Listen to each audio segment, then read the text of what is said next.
क्या हो अगर मैं तुमको बोलूं कि तुम टोयोटा फॉर्च्यूनर खाली 25 लाख रुपए में खरीद सकते हो, बदल लेकिन सिर्फ 6 महीनों के लिए। मूड खराब कर दिया। बट आजकल लोग इसी चीज को यूज करके मोटा पैसा कमा रहे हैं। अगर आपको भी रोड पर चलती किसी भी गाड़ी पे दुबई नंबर प्लेट मिलती है या किसी फॉरेन की नंबर प्लेट मिलती है तो समझ जाओ कि कुछ तो गड़बड़ है, जरूर कोई ना कोई गड़बड़। आजकल के YouTubers bought my new super car का टाइटल डालकर सारे मिलकर हमको पागल बना रहे हैं। सब पॉसिबल है एटीए कारनेट की वजह से।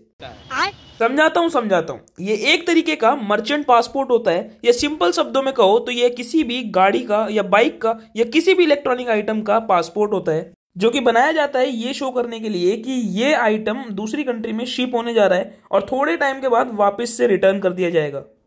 देखो, वैसे तो आपको किसी कार को यहाँ इंपोर्ट कराने के लिए, कन्वर्ट कराने के लिए 200% इंपोर्ट ड्यूटी देनी पड़ती है, लेकिन एटीए कारनेट के थ्रू ये इंपोर्ट ड्यूटी हो जाती है 0। असंभव। आजकल इंडिया के अंदर Mercedes AMG, Toyota Supra, FJ Cruisers, La Ferrari, McLaren Senna, GMC pickup truck, सभी गाड़ियां इंपोर्ट कराई जा रही हैं एटीए कारनेट के थ्रू। बवाल चीज है बे। तो क्या तुम्हें भी खरीदनी है गाड़ियां 3 से 4 गुना सस्ते रेट में?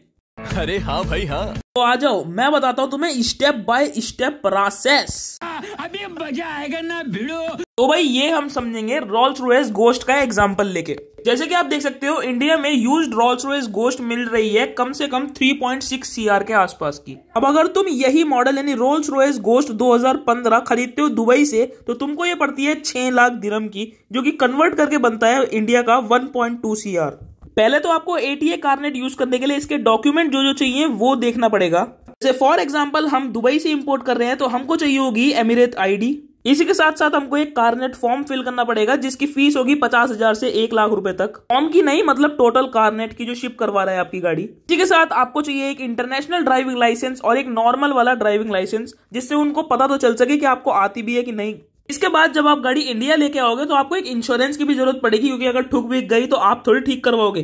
तो ये काम जाता है FICCI को। इसका इंश्योरेंस सच में बहुत ज्यादा महंगा है, जो कि आपका पड़ जाएगा 4-5 लाख के अप्रोक्स में। अब जो गाड़ी खरीदने के बाद भारी खर्चा आने वाला है वो आने वाला है सिक्योरिटी डिपॉजिट का। हाँ, ये सिक्योरिटी डिपॉजिट रिफंडेबल है, लेकिन शुरू में तो आपको देना ही पड़ेगा ना। सिक्योरिटी डिपॉजिट में हमको गाड़ी का 110% देना होता है, यानी कि इनवॉइस का 110%। जैसे हमने रोल्स रॉयस खरीदी 1 CR समथिंग में, तो इसका 110% होता है 1 करोड़ 12 लाख रुपए। अब ये 1 करोड़ 12 लाख रुपए इसलिए रखे जाते हैं कि कल के दिन अगर आप गाड़ी वापस ना भिजवाओ तो वो इसको कैश कर सकते हैं। अगर आप इसको टाइम से वापस भिजवा देते हो तो आपको ये 1 करोड़ 12 लाख रुपए वापस मिल जाएंगे। अगर आप इस गाड़ी को नॉर्मल तरीके से शिप करवाते तो इसमें आपको 2.4 CR तो कस्टम ड्यूटी देना पड़ता। उसी के साथ साथ 1.2 CR की आपने खरीदी थी तो ये पड़ती है आपकी 3.6 CR की, जितनी इंडिया में नॉर्मली मिलती है। बट एटीए कारनेट के थ्रू आपको ये गाड़ी 2.5 CR की पड़ जाएगी, जिसमें से जब ये गाड़ी आप वापस भिजवाओगे तो आपको 1.2 CR मिल जाएगा वापस। और जब 3 से 12 महीना आप इसको चला के वापस दुबई भेजोगे तो वहां पर भी आप इसको सेल करोगे तो अप्रॉक्स आपको 70-80 लाख रुपए वहां से मिल जाएगा।